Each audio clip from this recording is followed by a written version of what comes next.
పూర్వకాలంలో పాస్టర్లు ఎలాగుండేవారు తెలుసా? పాస్టర్లు అమ్మలు ఎలాగుండేవారు తెలుసా?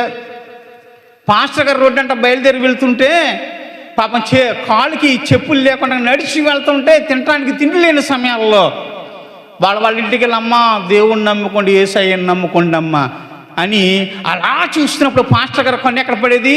అన్నం కొండ మీద పడేది. వారు అన్నం వండుకుంటుంటే పాస్టర్ గారు అని, వారు అమ్మ మీరు అన్నం తిని నాకు ఆ గెంజిపోయిందమ్మా.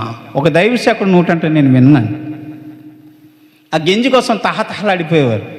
వారికి ఏం పని అండి? కట్టుకోవడానికి సరైన బట్ట ఉండేది కాదు.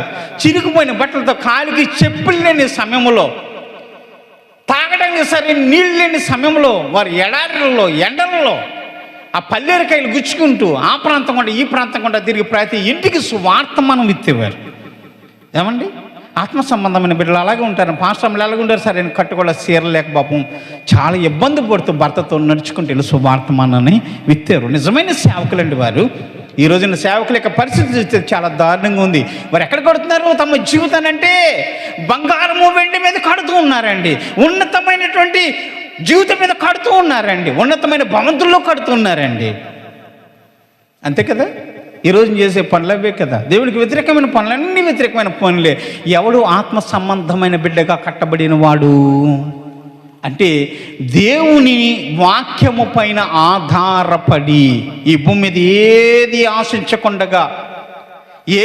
ఆశించకుండగా నీతిగా బ్రతికేటంటే వాడే, దేవుని ఆత్మ ప్రకారం జీవించేటంటే వాడే ఆత్మ సంబంధమైన బండపైన పునాది పైన తన నిర్మాణాన్ని నిర్మించుకునేవాడు. ఏపీసీలకు రాసిన పత్రిక 2వ అధ్యాయము 20వ వచనము.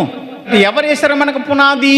క్రీస్తు అనే బండను తీసుకొచ్చి, క్రీస్తు అంటే ఎవరండి? వాక్యమే. ఎవరండి?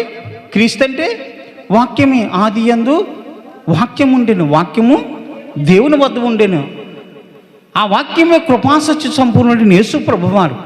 ఈ వాక్యం అనే బండపైన మరి అపోస్తులే కాకుండా ప్రవక్తలు కూడా మనందరినీ తీసుకొచ్చి కూర్చోబెట్టే వాక్యమును బోధించి, ఆ వాక్యం పైన మీ జీవితము ఇలాగా వాక్యం పైన అమర్చబడితే, వాక్యం మాట వింటే, వాక్యానుసారం జీవిస్తే మీరు అభివృద్ధిలోకి వస్తారని మొట్టమొదటిగా యేసుక్రీస్తు అనే వాక్యం పైన పునాది వేసి మీ అందరికీ కూడా చక్కగా ఆ పునాదిని చూపించినప్పుడు మనం ఏం చేయాలండి? ఆ వాక్యాన్ని విని పునాది పైన ఏం కడతారు?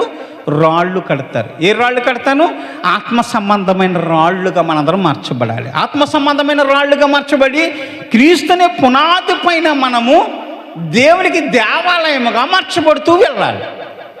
అంతే కదండి? క్రీస్తుని అడ్డం పెట్టుకోవడం